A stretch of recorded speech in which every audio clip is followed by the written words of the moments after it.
यदि केवल प्रेम सिखाया जाता तब पत्नी कह सकती थी कि दूसरा व्यक्ति ज्यादा प्रिय है। यदि वास्तव में संसार प्रेम करने के लिए स्वतंत्र होता तब पति होना काफी नहीं था, पत्नी होने का कोई अर्थ नहीं था। तब प्रेम मुक्त भाव से बहता। लेकिन यह खतरनाक है। समाज इसे स्वीकार नहीं कर सकता, परिवार इसे मान नहीं सकता। जब धर्म इसकी अनुमति नहीं दे सकते तो प्रेम के नाम पर वे मोह सिखाते हैं और तब हर कोई दुख में पड़ता जाता है। जब बच्चा वयस्क हो जाता है तब वह किसी स्त्री के प्रेम में पड़ जाएगा और तब मां कष्ट पाएगी। एक प्रतिद्वंदी प्रविष्ट हो गया, लेकिन वह पीड़ा मोह के कारण ही है।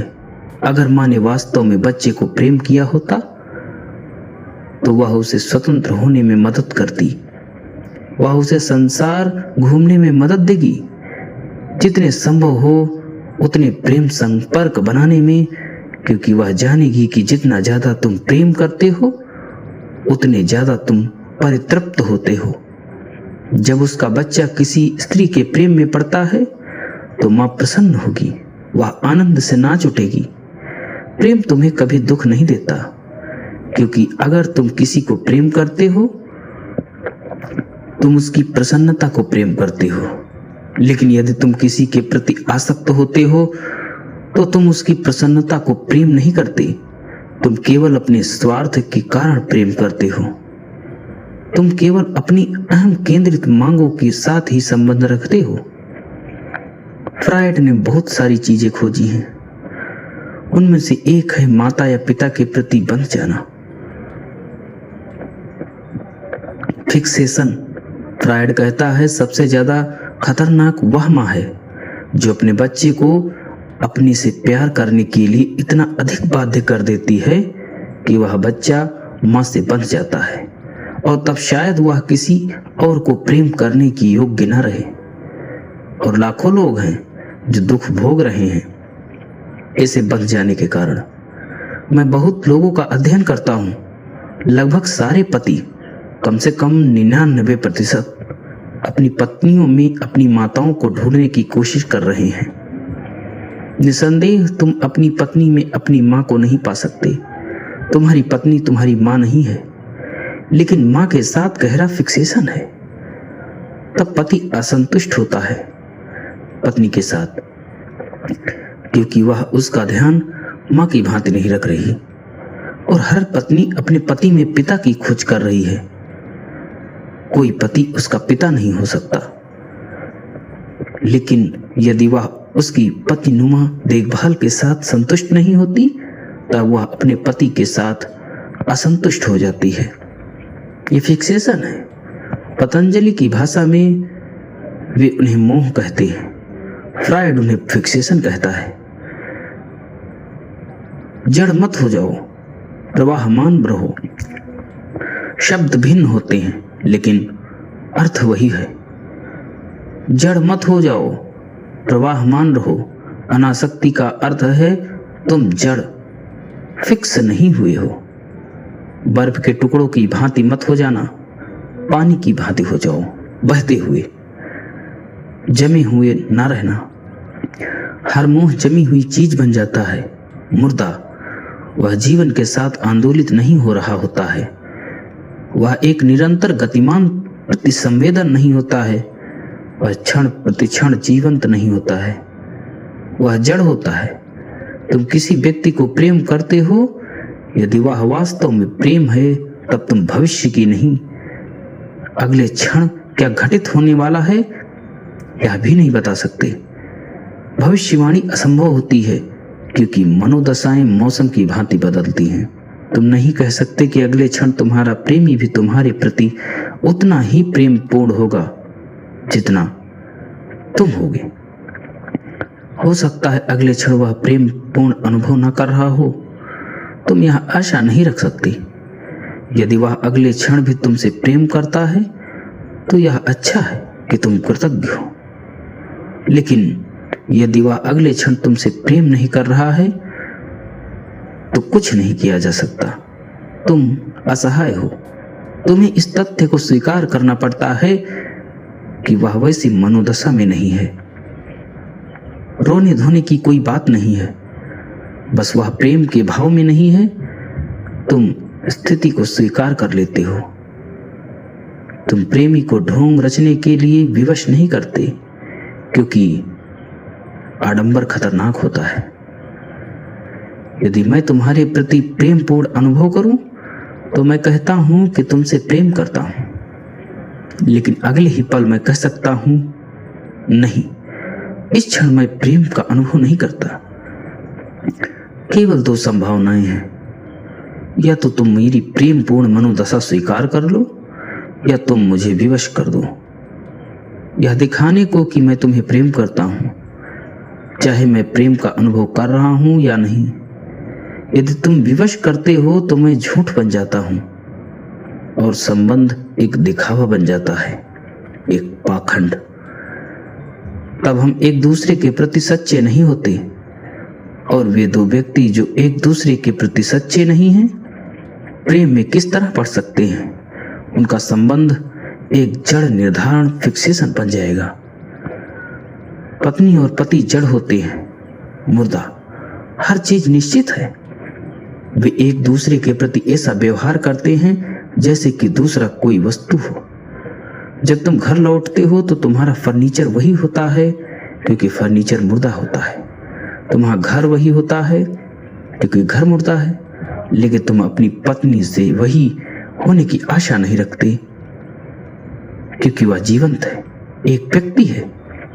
यदि तुम उससे वही होने की आशा रखते हो जैसे कि वह तब थी जब तुमने घर छोड़ा था, तब तुम उसे फर्नीचर की भांति होने के लिए बाध्य कर रहे हो, मात्र एक वस्तु होने के लिए। मोह संबंधित व्यक्तियों को बाध्य करता है वस्तुएं हो जाने के लिए, और प्रेम व्यक्तियों की मदद करता है ज्यादा स्वतंत्र होने के लिए, ज्यादा सच्चे होने के लिए। सत्य केवल सतत प्रवाह में हो सकता है, वह कभी जमा हुआ नहीं हो सकता। जब पतंजलि कहते हैं आ मोह, तब वे तुम्हारे प्रेम को मारने की बात नहीं कर रहे हैं, बल्कि उल्टे वे सबको जो तुम्हारे प्रेम को जहरीला बनाता है उसे मारने के लिए, सारी बाधाओं को खत्म करने के लिए कह रहे हैं। जो तुम्हारे प्रेम को मार डालती हैं उन सारी बाधाओं को नष्ट करने के लिए कह रहे हैं। केवल एक योगी प्रेम पूर्ण हो सकता है, सांसारिक व्यक्ति प्रेम पूर्ण नहीं हो सकता, वह केवल आसक्त हो सकता है। इसे ध्यान में रखना। मोह का अर्थ है जड़ हो जाना। तुम किसी नई चीज को स्वीकार नहीं कर सकते, केवल अतीत को ही करते हो।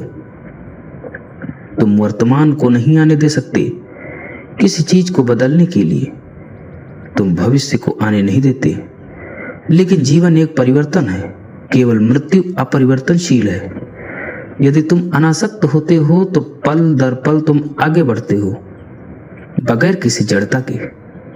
हर क्षण जिंदगी तुम्हारे लिए नई खुशियां लाएगी, नए दुख लाएगी। अंधेरी रातें होंगी और उजले दिवस, लेकिन तुम खुले होते हो। और जब तुम्हारा मन जड़ नहीं होता तो कोई दुखद स्थिति भी तुम्हें दुख नहीं दे सकती, क्योंकि उससे तुलना करने के लिए तुम्हारे पास कोई चीज नहीं है। तुम किसी और चीज की अपेक्षा नहीं रख सकते, इसलिए तुम निराश नहीं हो सकते। तुम मांगों के कारण विफल हो जाते हो। उदाहरण के लिए तुम सोचते हो कि जब तुम घर लौटो तो तुम्हारी पत्नी बाहर ही तुम्हारे स्वागत के लिए खड़ी हुई होगी। यदि तुम्हारे स्वागत के लिए वह बाहर नहीं होती तो इसे तुम स्वीकार नहीं कर सकते। यह बात तुम्हें हताशा और दुख देती है। तुम मांग करते हो कि तुम्हारी मांगों के द्वारा हो, तुम दुख निर्मित कर लेते हो। लेकिन मांग की संभावना है। यदि केवल तुम मोह में पड़ो, तुम उन व्यक्तियों से मांग नहीं कर सकते जो तुम्हारे लिए अजनबी हैं। केवल मोह के साथ मांग भीतर चली जाती है, इसीलिए सारे मोह नरक की भांति बन जाते हैं। पतंजलि कहते हैं अनासक्त हो जाओ। इसका अर्थ है प्रवाहमान हो जाओ। जो कुछ भी जीवन लाए उसे स्वीकृति देने वाले बन जाओ। मांग मत करो और जबरदस्ती मत करो, क्योंकि जीवन तुम्हारे पीछे चलने वाला नहीं है। तुम जीवन को बाध्य नहीं कर सकते तुम्हारे अनुसार चलने के लिए।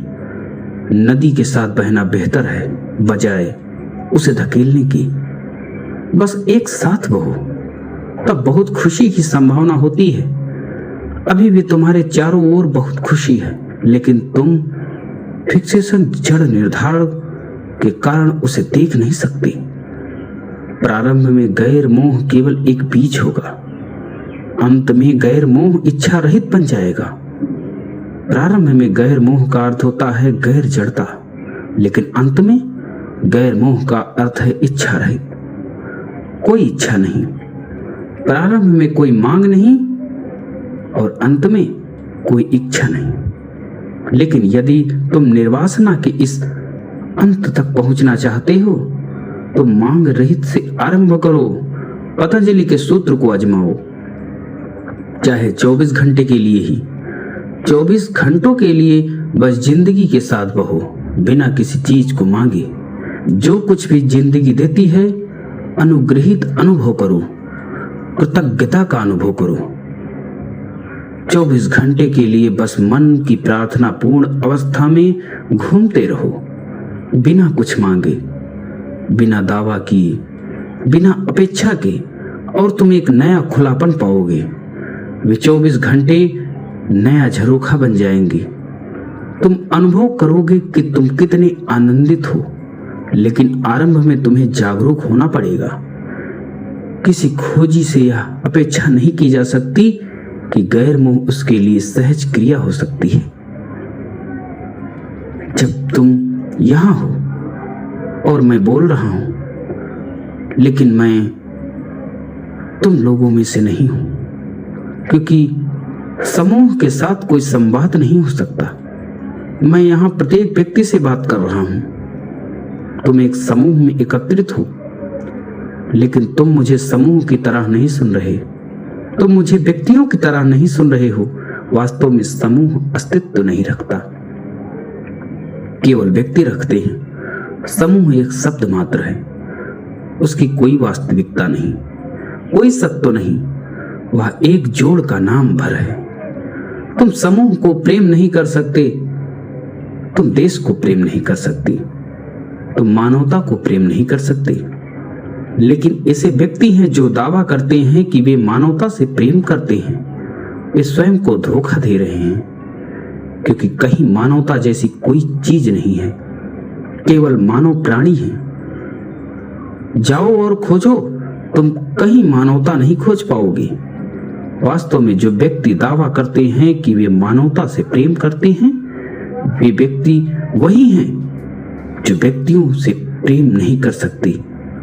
जो व्यक्तियों से प्रेम करने में असमर्थ हैं, वे कहते हैं वे मानवता को, देश को, विश्व को प्रेम करते हैं।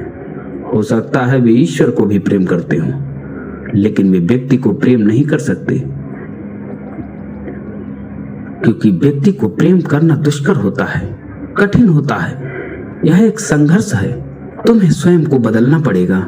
मानवता से प्रेम करना कोई समस्या नहीं, क्योंकि कोई मानवता है नहीं। तुम अकेले हो। सत्य, सौंदर्य, प्रेम या कोई चीज जो महत्वपूर्ण है हमेशा व्यक्ति से संबंध रखती है, इसलिए केवल व्यक्ति ग्रहणशील हो सकते हैं। 10,000 सन्यासी उपस्थित थे जब बुद्ध ने अपना सारा अस्तित्व महाकश्यप में उड़ेल दिया। समूह उसे ग्रहण करने के अयोग्य था। कोई समूह योग्य नहीं हो सकता, क्योंकि चेतना वैयक्तिक है, जागरूकता वैयक्तिक है। महाकश्यप उस शिखर तक उठ गए थे जहां वे बुद्ध को ग्रहण कर सकते थे।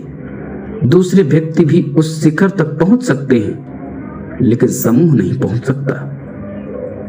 बुनियादी तौर से धर्म व्यक्ति मूलक बना रहता है, अन्यथा हो नहीं सकता। साम्यवाद और धर्म की बुनियादी लड़ाइयों में से एक लड़ाई यह है, साम्यवाद समूहों, समाजों, सामूहिकताओं की भाषा में सोचता है और धर्म व्यक्ति की भाषा में सोचता है। साम्यवाद सोचता है कि समाज पूर्ण रूप से परिवर्तित हो रहा है, और धर्म सोचता है कि केवल व्यक्ति परिवर्तित हो सकते हैं, समाज संपूर्ण रूप से बदला नहीं जा सकता, क्योंकि समाज में कोई आत्मा नहीं होती, वह रूपांतरित नहीं हो सकता। वस्तुतः समाज नहीं है, केवल व्यक्ति हैं। साम्यवाद का कहना है कि व्यक्ति नहीं है, केवल समाज है। साम्यवाद और धर्म नितांत विरोधात्मक है एक दूसरे के लिए, और यही है विरोध। यदि साम्यवाद चलन में आता है तो वैयक्तिक स्वतंत्रता विलीन हो जाती है और केवल समाज विद्यमान रहता है। व्यक्ति को वास्तव में वहां होने नहीं दिया जाता, वह केवल एक हिस्से की भांति बन रह जाता है। वह केवल एक हिस्से की भांति बना रह जाता है, पहिए में केवल एक आरे की तरह। उसे एक निजता नहीं होने दिया जाता।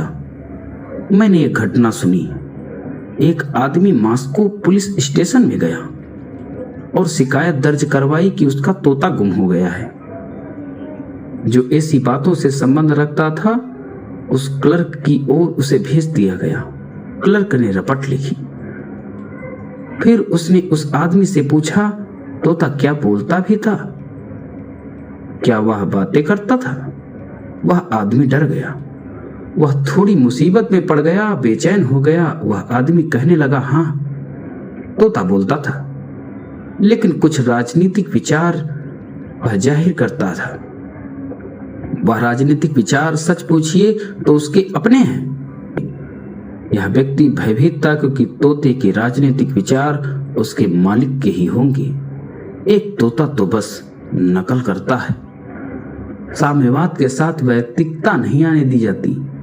तुम व्यक्तिगत मत नहीं रख सकते, क्योंकि विचार केवल राज्य का विषय होते हैं, समूह मन का। और समूह मन निम्नतम संभव चीज है।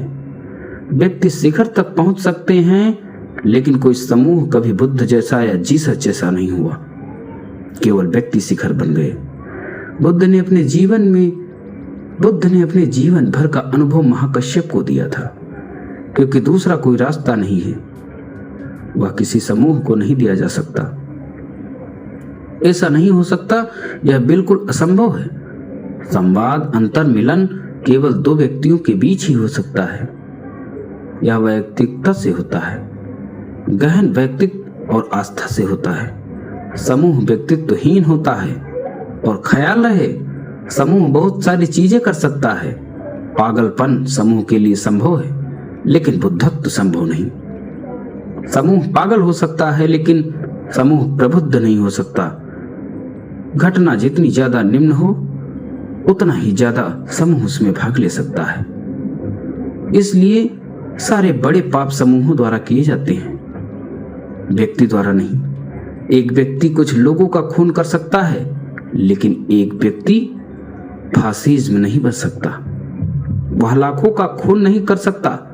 फासिज्म ने लाखों का खून किया, और अच्छे इरादों के साथ। दूसरे विश्व युद्ध के बाद सारे युद्ध अपराधियों ने सफाई में कहा कि वे जिम्मेदार नहीं थे। उन्होंने दावा किया कि उन्होंने तो बस ऊपर से आज्ञा पाई थी और उन्होंने आदेशों का पालन किया था। वे समूह का हिस्सा मात्र थे। हिटलर और मुसोलिनी भी बड़े संवेदनशील आदमी थे अपने निजी जीवन में। हिटलर संगीत सुना करता था, उसे संगीत से प्रेम था। कई बार वह चित्र भी बनाया करता था, उसे चित्रकला से भी प्रेम था। हिटलर का चित्रकला और संगीत से प्रेम करना असंभव लगता है कि वह इतना संवेदनशील हो सकता है। और तब भी वह लाखों यहूदियों को मार सकता था बिना किसी असुविधा के, अपने अंतःकरण को कोई कष्ट दिए बिना, एक चुभन भी नहीं। लेकिन वह जिम्मेदार नहीं था, वह तो बस एक समूह का नेता था।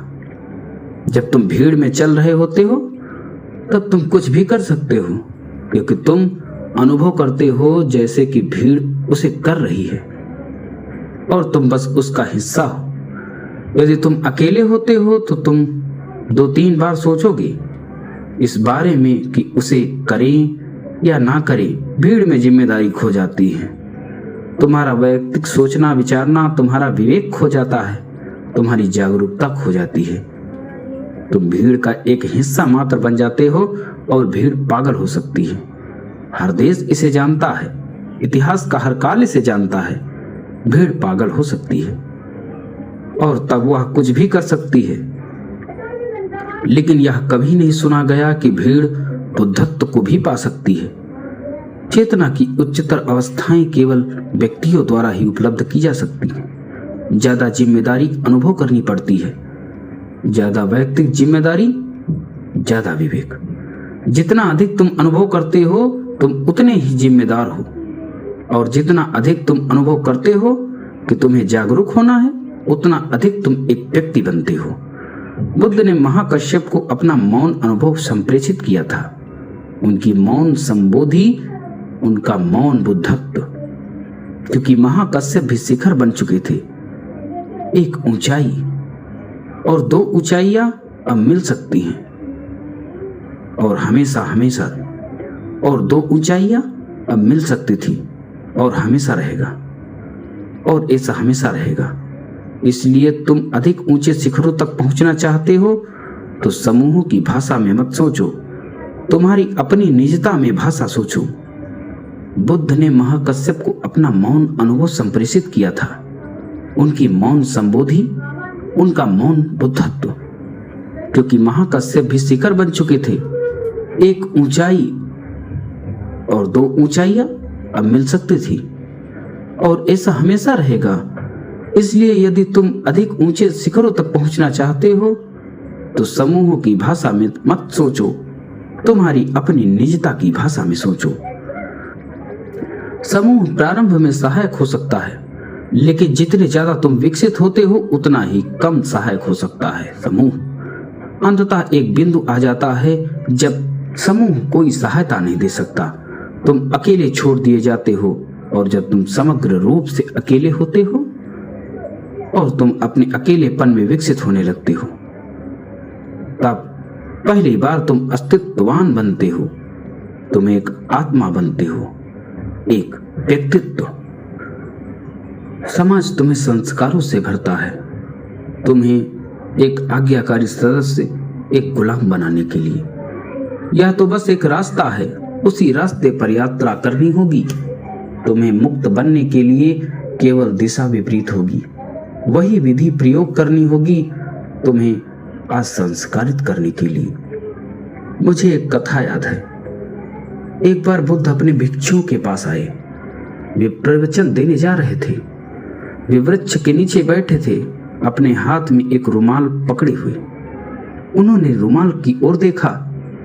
सारी सभा ने भी देखा, जानने के लिए कि वे क्या कर रहे थे। फिर उन्होंने 5 गांठें रुमाल में बांधी और उन्होंने पूछा, अब मुझे क्या करना चाहिए इस रुमाल की गांठें खोलने के लिए? क्या करना चाहिए मुझे? फिर उन्होंने दूसरा प्रश्न पूछा, यह रुमाल वैसा ही है जब इसमें कोई गांठें न थी, या यह भिन्न है? एक भिक्षु बोला, यह अर्थ में वही है, क्योंकि रुमाल का स्वरूप नहीं बदला, गांठों के साथ भी वैसा ही है। वही रुमाल, अंतर्निहित स्वरूप वही है, लेकिन एक अर्थ में यह बदल गया क्योंकि कुछ नया घटित हुआ है। कुछ नया घटित हुआ है। गांठें पहले नहीं थी और अब गांठें वहां हैं। इसलिए ऊपरी तौर पर यह बदल गया है, लेकिन गहराई में यह वही है। बुद्ध ने कहा, यही है मनुष्य के मन की स्थिति। गहरे तल पर वह खुली रहती है, स्वरूप वही रहता है। जब तुम प्रबुद्ध हो जाते हो, बुद्ध पुरुष, तब तुम्हारा कोई भिन्न चैतन्य नहीं होगा, स्वरूप वही बना रहेगा। अंतर केवल यही होता है कि अभी तुम गांठों वाले रुमाल हो, तुम्हारे चैतन्य की कुछ गांठें हैं। दूसरा प्रश्न बुद्ध ने पूछा, वह था, मुझे क्या करना चाहिए रुमाल की गांठें खोलने के लिए? एक दूसरे भिक्षु ने उत्तर दिया, जब तक कि हम जान न लें कि आपने उसमें गांठें बांधने के लिए क्या किया है, हम कुछ नहीं कर सकते, क्योंकि विपरीत प्रक्रिया प्रयोग में लानी होगी। जिस ढंग से आपने इसमें गांठें बांधी हैं, पहले उसे जानना है। क्योंकि विपरीत क्रम फिर से उसकी गांठें खोल देने वाला ढंग होगा। बुद्ध ने कहा, यह दूसरी चीज है। तुम इस बंधन में कैसे आ गए, इसे समझ लेना है। तुम अपने बंधन में संस्कारित कैसे हो गए, इसे समझना है, क्योंकि वही प्रक्रिया होगी विपरीत क्रम में तुम्हें संस्कार शून्य करने के लिए। यदि आसक्ति संस्कार ग्रस्त करने वाला कारण है, तब अनासक्ति सहज करने वाला कारण बन जाएगा। यदि अपेक्षाएं तुम्हें दुख की ओर ले जाती हैं, तब अनपेक्षा तुम्हें गैर दुख में ले जाएगी। अगर क्रोध तुम्हारे भीतर नरक निर्मित करता है, तो करुणा स्वर्ग निर्मित करेगी। दुख की जो भी प्रक्रिया है, उससे सुख की प्रक्रिया विपरीत होगी। असंस्कारित होने का अर्थ है कि मनुष्य चेतना की सारी गांठें भरी स्थिति वह है, तुम्हें समझनी है। योग की यह सारी प्रक्रिया जटिल गांठों को समझने के और फिर उन गांठों को खोलने के, उन्हें सहज करने के सिवा और कुछ नहीं हो सकती। ध्यान रहे, यह पुनः संस्कारीकरण नहीं है, यह केवल संस्कारीकरण का अभाव है, यह नकारात्मक है। अगर यह पुनः संस्कारीकरण है, तब तुम फिर गुलाम बन जाओगे, एक नई जेल में एक नए तरह के गुलाम। अतः यह अंतर याद रखना, यह संस्कारों का अभाव है, पुनः संस्कारित करना नहीं। इसके कारण बहुत समस्याएं उठ खड़ी हुई हैं। कृष्णमूर्ति कहे जाते हैं कि यदि तुम कुछ करते हो तो वह पुनः संस्कार बन जाएगा, इसलिए कुछ करो नहीं। यदि तुम कुछ करते हो तो वह नया संस्कार बन जाएगा। हो सकता है तुम बेहतर गुलाम हो जाओ, लेकिन तुम गुलाम बने रहोगे। उन्हें सुनते हुए बहुत से लोगों ने सारे प्रयत्न छोड़ दिए हैं, लेकिन यह बात उन्हें मुक्त नहीं बना देती। वे मुक्त नहीं हुए हैं अभी तक। संस्कार वहां हैं, वे संस्कार विहीन नहीं हो रहे। कृष्णमूर्ति को सुनते हुए वे बंद ही हो गए हैं। वे नव संस्कारित नहीं हो रहे, लेकिन संस्कारों से मुक्त भी नहीं हो रहे।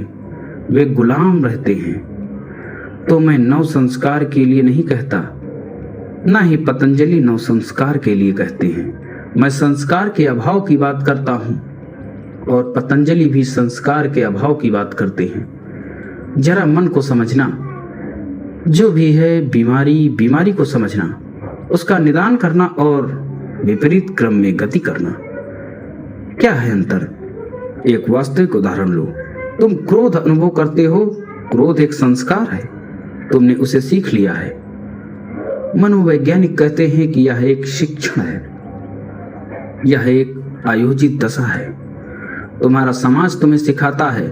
वे समाज अब भी हैं जो कभी क्रोधित नहीं होते, उसके सदस्य कभी क्रोधित नहीं होते। समाज हैं, छोटे जनजातीय कबीले अब भी विद्यमान हैं, जिन्होंने कभी किसी से लड़ाई या किसी युद्ध को नहीं जाना। फिलीपाइंस में एक छोटा आदिवासी समुदाय विद्यमान है। 3000 वर्षों से इसने कोई लड़ाई नहीं जानी, एक कत्ल नहीं हुआ, एक आत्महत्या नहीं। वे सबसे अधिक शांतिप्रिय लोग हैं, सबसे अधिक सुखी लोग हैं। यह कैसे हुआ है? बिल्कुल शुरू से उनका समाज उन्हें क्रोध के लिए कभी संस्कारित नहीं करता। उस आदिम जाति में अगर तुम अपने सपने में भी किसी को मार दो तो तुम्हें जाना पड़ता है और उससे माफी मांगनी पड़ती है, चाहे तुमने उसे केवल अपने सपने में ही मारा था। अगर तुम किसी के साथ नाराज हो और तुम उसके साथ लड़ते हो सपने में, तब अगले दिन तुम्हें गांव में घोषित करना होगा कि तुमने कुछ गलत किया है। तब ग्रामवासी एक साथ एकत्रित होंगे और गांव का प्रज्ञावान मुखिया तुम्हारे सपने का निदान करेगा और राय देगा कि अब क्या करना चाहिए। छोटे बच्चों के साथ भी यही होता है। मैं उनके स्वप्न विश्लेषण पढ़ रहा था। वे बात के मर्म तक अत्यधिक बैठने वाले लोगों में से एक जान पड़ते हैं। एक छोटा बच्चा स्वप्न देखता है। अपने स्वप्न में वह पड़ोसी के लड़के को बहुत उदास हुआ देखता है। वह सुबह सुबह अपने पिता को यह सपना सुना देता है। वह कहता है, मैंने हमारे पड़ोसी के बेटे को बहुत उदास हुआ देखा है। पिता सपने के बारे में सोचता है अपनी आंखें बंद कर लेता है, ध्यान करता है और फिर कहता है, अगर तुमने उसे उदास देखा है तो इसका मतलब हुआ कि किसी तरह उसकी उदासी तुमसे संबंधित है। किसी दूसरे ने उसके उदास होने के बारे में सपना नहीं देखा है, इसलिए जाने या अनजाने में तुमने कुछ किया है उसकी उदासी निर्मित करने में, या अगर तुमने कुछ नहीं किया है तो भविष्य में तुम ऐसा करने वाले हो। सपना तो बस एक भविष्य कथन है। कुछ मिठाइयाँ, कुछ उपहार साथ ले जाओ, लड़के को मिठाइयाँ और उपहार दो और उसे क्षमा मांगो, या जो कुछ अतीत में किया उसके लिए, या किसी उस चीज के लिए जिसे तुम भविष्य में करने वाले हो। तो वह लड़का जाता है, फल देता है, मिठाइयाँ और उपहार देता है और उस दूसरे बच्चे से क्षमा मांगता है, क्योंकि किसी तरह सपने के अनुसार वह उसकी उदासी के लिए जिम्मेदार है। और बिल्कुल शुरू से ही बच्चे इसी ढंग से पाले जाते हैं। अगर यह आदिम जाति बिना संघर्ष, लड़ाई, कत्ल या आत्महत्या की बनी रही है तो कोई आश्चर्य नहीं है। वे इन चीजों की कल्पना नहीं कर सकती। एक अलग प्रकार का मन वहां काम करता है। अब मनस्विद कहते हैं कि घृणा और क्रोध स्वाभाविक नहीं होता, प्रेम स्वाभाविक है। घृणा और क्रोध तो निर्मित किए जाते हैं, वे प्रेम के लिए बाधाएं हैं, लेकिन समाज उनके लिए तुम्हें संस्कारित कर देता है। संस्कार के अभाव का अर्थ है कि जो कुछ भी समाज ने किया है उसने किया है, उसकी निंदा ही करते चले जाने का कोई उपयोग नहीं है। यह अवस्था है केवल कह देने भर से कि समाज जिम्मेदार है, तुम्हें सहायता नहीं मिलती है। संस्कारित तो कर दिया गया है, बिल्कुल। अभी जो तुम कर सकते हो वह यह है कि स्वयं को असंस्कारित करो। तो जो कुछ भी तुम्हारी समस्या है उसे गहरे में देखो, उसमें उतरो, उसे विश्लेषित करो और समझो कि तुम कैसे उसमें संस्कारित किए गए हो। उदाहरण के लिए ऐसे समाज हैं जो कभी प्रतिस्पर्धा नहीं करते। भारत में भी आदिवासी जातियां हैं जिनके लिए प्रतिस्पर्धा कोई अस्तित्व नहीं रखती। बेशक वे हमारे मानदंडों के अनुसार बहुत प्रगतिशील नहीं हो सकते, क्योंकि हमारी तरह की उन्नति केवल प्रतियोगिता का परिणाम हो सकती है और वे प्रतियोगी नहीं होते हैं। लेकिन क्योंकि उनकी प्रतियोगिता नहीं है, वे क्रोधी नहीं हैं, वे ईर्ष्यालु नहीं हैं, वे बहुत ज्यादा घृणा से भरे हुए नहीं हैं, वे इतने हिंसात्मक नहीं हैं, वे बहुत अपेक्षा नहीं रखते और वे प्रसन्न तथा कृतज्ञ अनुभव करते हैं उसके लिए जो उन्हें जीवन देता है। तुम्हें चाहे जीवन कुछ भी दे, तुम कभी कृतज्ञ अनुभव नहीं करते। तुम हमेशा निराश रहते हो क्योंकि तुम हमेशा अधिक मांग कर सकते हो। तुम्हारी आशाओं और इच्छाओं का कोई अंत नहीं है। इसलिए अगर तुम दुखी अनुभव करते हो तो दुख को जांचना और उसका विश्लेषण करना। वे संस्कारक तत्व क्या हैं जो दुख निर्मित कर रहे हैं, और यह बहुत कठिन नहीं है समझना। यदि तुम दुख निर्मित कर सकते हो, यदि तुम इतने समर्थ हो दुख निर्मित करने में, तो इसे समझने में कोई कठिनाई नहीं है। यदि तुम इसे निर्मित कर सकते हो तो तुम इसे समझ भी सकते हो। पतंजलि का सारा दृष्टिकोण यह है, आदमी के दुख पर दृष्टि डालते हुए यह पाया गया है कि आदमी स्वयं जिम्मेदार है। वह कुछ कर रहा है दुख निर्मित करने के लिए, वह करना एक आदत हो गया है, इसलिए वह किए चला जाता है। वह आवृत्ति मूलक बन गया है, यांत्रिक यंत्र मानव जैसा। लेकिन यदि तुम जागरूक बन जाते हो तो तुम इसे समाप्त कर सकते हो।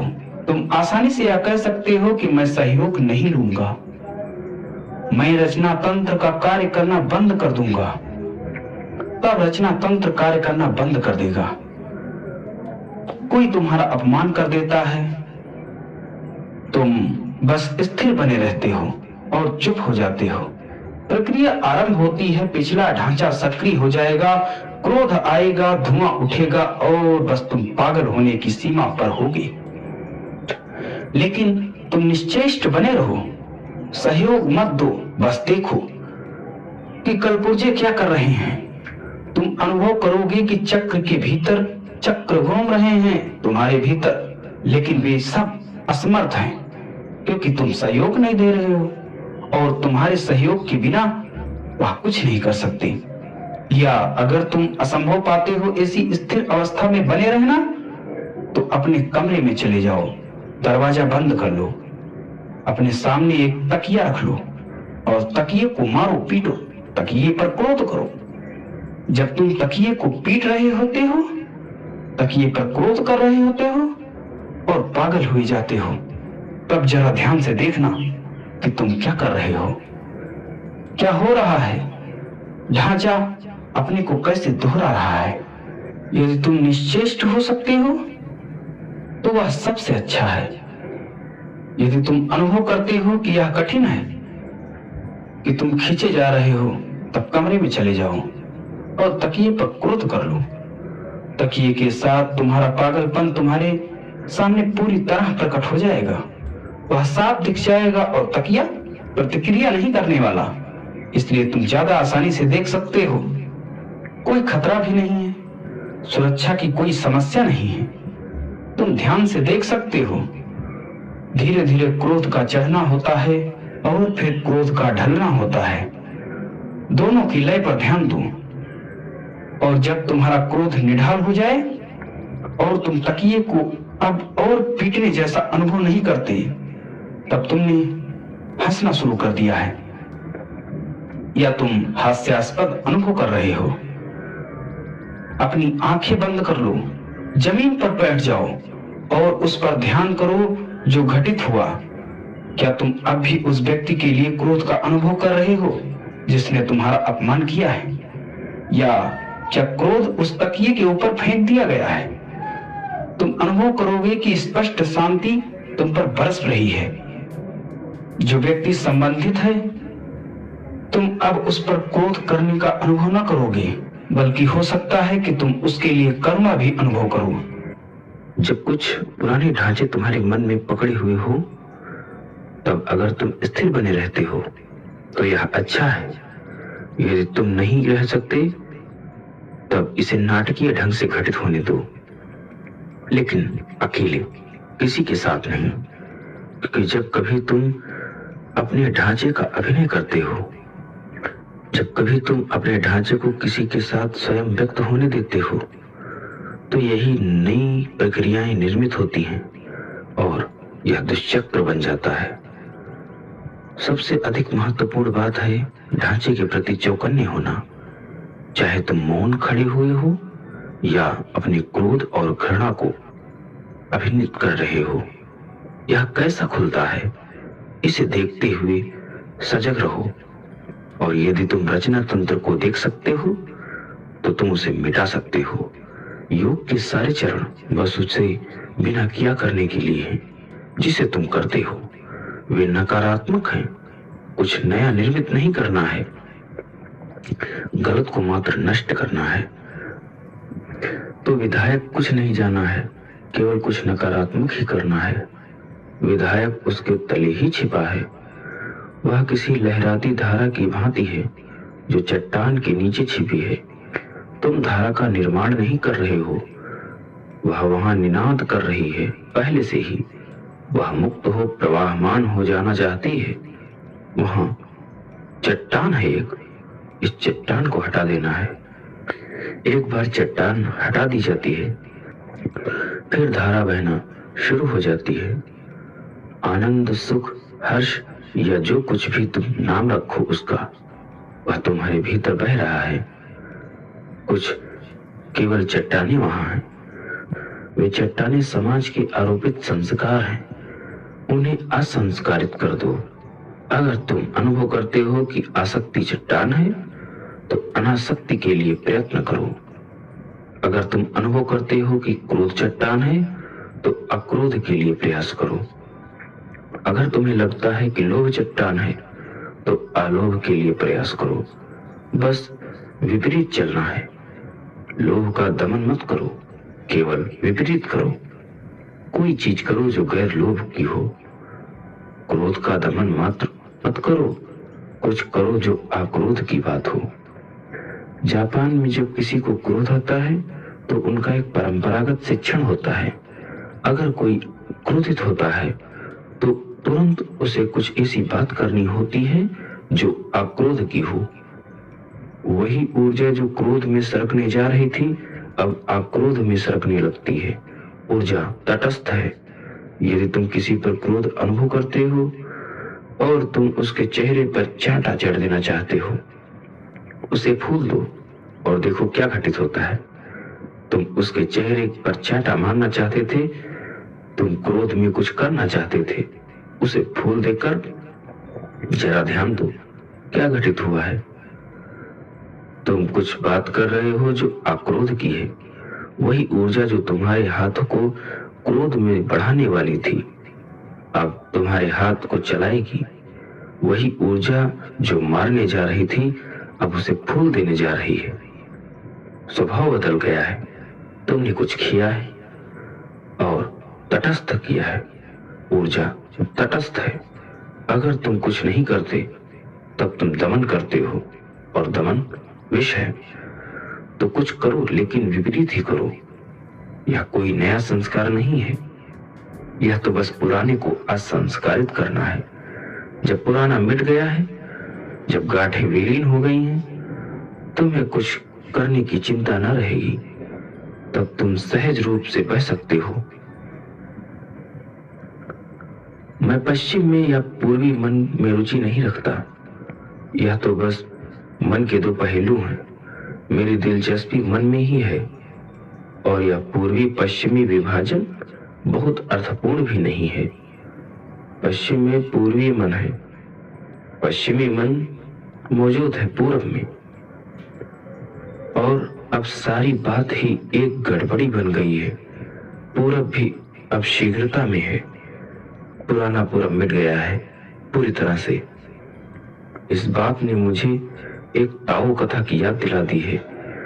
3 ताओवादी एक गुफा में ध्यान कर रहे थे। 1 वर्ष व्यतीत हो गया था। वे मौन थे, बस बैठे हुए थे और ध्यान कर रहे थे। एक दिन एक घुड़सवार पास से गुजर गया। उन्होंने ऊपर देखा। उन 3 एकांतवासियों में से एक बोला, वह घोड़ा सफेद था जिसकी वह सवारी कर रहा था। दूसरे दोनों चुप रहे। 1 वर्ष बाद वह दूसरा साधक बोला, वह घोड़ा सफेद नहीं था, काला था। फिर 1 वर्ष और व्यतीत हो गया। तीसरा एकांतवासी साधक बोला, अगर कोई झगड़े वाले हैं तो मैं जा रहा हूं। मैं जा रहा हूं, तुम मेरे मौन में विघ्न डाल रहे हो। यह बात क्या महत्व रखती थी कि वह घोड़ा सफेद था या काला। 3 वर्ष, लेकिन इस ढंग से जीवन प्रवाहित होता था पूरब में। समय बोध नहीं था। पूरब समय के प्रति बिल्कुल सचेतन था। पूरब शाश्वतता में जिया, जैसे कि समय व्यतीत नहीं हो रहा है। हर चीज स्थिर थी, लेकिन उस पूरब का अब कोई अस्तित्व नहीं है। पश्चिम ने हर चीज को विकृत कर दिया है और वह पूरब मिट चुका है। पश्चिमी शिक्षा के कारण हर कोई पश्चिमी शिक्षा के कारण हर कोई पश्चिमी है। केवल कुछ थोड़े से अकेले लोग अब तक हैं जो पूर्वी हैं और वे पश्चिमी में हो सकते हैं, और वे पश्चिम में हो सकते हैं, वे पूरब में हो सकते हैं। अब वे किसी तरह पूरब तक परिसीमित नहीं, बल्कि देखा जाए तो बिल्कुल मिलाकर पूरी दुनिया, यह सारी पृथ्वी ही पश्चिमी बन गई है। योग कहता है, और इसे तुम अपने में उतरने दो, बहुत गहरे, क्योंकि यह बहुत अर्थपूर्ण होगा। योग कहता है कि जितने अधिक तुम व्यग्र होते हो, उतना अधिक समय तुम्हारे रूपांतरण के लिए लगेगा। जितने ज्यादा तुम जल्दी में होते हो, उतनी ज्यादा तुम्हें देर लगेगी। शीघ्रता स्वयं ही इतनी उलझन निर्मित करती है कि परिणाम में देर लगेगी।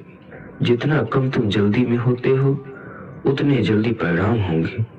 अगर तुम असीम रूप से धैर्यपूर्ण होते हो तो बिल्कुल इस क्षण रूपांतरण घटित हो सकता है। यदि तुम हमेशा के लिए प्रतीक्षा करने को तैयार हो तो तुम्हें अगले क्षण तक प्रतीक्षा न करनी पड़ेगी। इसी क्षण वह बात घटित हो सकती है, क्योंकि यह समय का प्रश्न नहीं, तुम्हारे मन की गुणवत्ता का प्रश्न है। असीम धैर्य की आवश्यकता है। परिणामों के लिए न ललचाना तुम्हें बहुत गहराई दे देता है, लेकिन शीघ्रता तुम्हें छिछला बनाती है। तुम इतनी जल्दी में हो कि गहरे नहीं हो सकते। तुम्हें इस क्षण में रुचि भी नहीं है जो यहाँ है, बल्कि तुम उसकी ओर आकृष्ट हो जाते हो जो आगे घटित होने वाला है। तुम परिणाम में दिलचस्पी लेने वाले हो। तुम स्वयं से आगे बढ़ रहे हो। तुम्हारी प्रवृत्ति पागल है। तुम शायद बहुत दूर दौड़ जाओ, तुम बहुत दूर यात्रा कराओ, लेकिन तुम कहीं नहीं पहुंचोगे, क्योंकि जिस लक्ष्य तक पहुंचना है वह बस यही है। तुम्हें उसमें डूबना है, कहीं पहुंचना नहीं है। और अब डूब जाना तभी संभव है जब तुम पूरी तरह से धैर्यवान होते हो। मैं तुमसे एक जैन कथा कहूंगा। जैन बिच्छू जंगल से गुजर रहा था। अचानक वह सजग हो जाता है कि एक शेर उसका पीछा कर रहा है, इसलिए वह भागना शुरू कर देता है। लेकिन उसका भागना भी जैन का ढंग था। वह जल्दी में नहीं है, वह पागल नहीं है। उसका भागना भी शांत है, लयबद्ध। वह इसमें रस ले रहा है। यह कहा जाता है कि भिक्षु ने अपने मन में सोचा, अगर शेर इसका मजा ले रहा है तो मुझे क्यों नहीं लेना चाहिए। और शेर उसका पीछा कर रहा है। फिर वह ऊंची चट्टान के नजदीक पहुंचता है। शेर से बचने के लिए वह पेड़ की डाली से लटक जाता है। फिर वह नीचे देखता है, एक सिंह घाटी में खड़ा हुआ है, उसकी प्रतीक्षा करता हुआ। फिर शेर वहां पहुंच जाता है, पहाड़ी की चोटी पर, और वह पेड़ के पास ही खड़ा हुआ है। बिच्छू बीच में लटक रहा है, डाल को बस पकड़े हुए। नीचे घाटी में गहरे उतार पर सिंह उसकी प्रतीक्षा कर रहा है। भिक्षु हंस पड़ता है। वह फिर ऊपर देखता है, दो चूहे एक काला सफेद डाली को उतर रहे हैं। तब वह बहुत जोर से हंस देता है। यह है जिंदगी। दिन और रात सफेद और काले चूहे हैं जो जिंदगी को काट रहे हैं, और मैं जहां जाता हूं मौत प्रतीक्षा कर रही है। यह है जिंदगी। और कहता है कि भिक्षु को उपलब्धि हो गई संबोधि की। यह संबोधि की पहली झलक थी। यह है जिंदगी। चिंता करने को कुछ नहीं है। चीजें इसी तरह हैं। जहां तुम जाते हो मृत्यु प्रतीक्षा कर रही है। अगर तुम कहीं भी नहीं जाते तो दिन और रात तुम्हारा जीवन काट रहे हैं। इसलिए भिक्षु जोर से हंस पड़ता है। फिर चारों ओर देखता है, क्योंकि अब हर चीज निरर्थक है। अब कोई चिंता नहीं। जब मृत्यु निश्चित है तब चिंता क्या है। जब हर चीज निश्चित है तो कोई चिंता नहीं होती। अब मृत्यु नियति बन गई है। इसलिए वह चारों ओर देखता है, यह जानने के लिए कि इन थोड़ी आखिरी घड़ियों का आनंद वह कैसे उठाया जाए। उसे होश आता है कि डाल के बिल्कुल निकट ही कुछ स्ट्रॉबेरीज हैं। वह कुछ स्ट्रॉबेरी तोड़ लेता है और उन्हें खा लेता है। वे उसके जीवन की सबसे बढ़िया स्ट्रॉबेरी हैं। वह उनका मजा लेता है। और ऐसा कहा जाता है कि वह उस घड़ी में संबोधि को उपलब्ध हो गया। वह बुद्ध हो गया, क्योंकि मृत्यु के इतना निकट होने पर भी वह कोई जल्दी में नहीं था। वह स्ट्रॉबेरी का रस ले रहा था। वह मीठी थी, उसका स्वाद मीठा था। उसने भगवान को धन्यवाद दिया। ऐसा कहा जाता है कि उस घड़ी में हर चीज खो गई थी। वह शेर, वह सिंह, वह डाल, वह स्वयं भी, वह ब्रह्मांड बन गया। यह है धैर्य। यह है संपूर्ण धैर्य। जहां तुम हो उस क्षण का आनंद मनाओ, बिना भविष्य की चिंता के। कोई भी भविष्य मन में न रखना, केवल वर्तमान हो। केवल वर्तमानता और तुम संतुष्ट होते हो, तब कहीं जाने की आवश्यकता नहीं है। जहां तुम हो उसी बिंदु से उसी क्षण ही तुम सागर में गिर जाओगे, तुम ब्रह्मांड के साथ एक हो जाओगे। लेकिन मन के लिए अभी और यहीं का महत्व नहीं है। मन को कहीं भविष्य में किन्हीं परिणामों में दिलचस्पी है। तो प्रश्न एक ढंग से ऐसे मन के लिए प्रासंगिक है। आधुनिक मन के लिए उसे आधुनिक मन कहना बेहतर होगा बजाय पश्चिमी मन कहने के। आधुनिक मन निरंतर भविष्य से है, परिणाम से मस्त होता है और अभी और यहीं नहीं होता।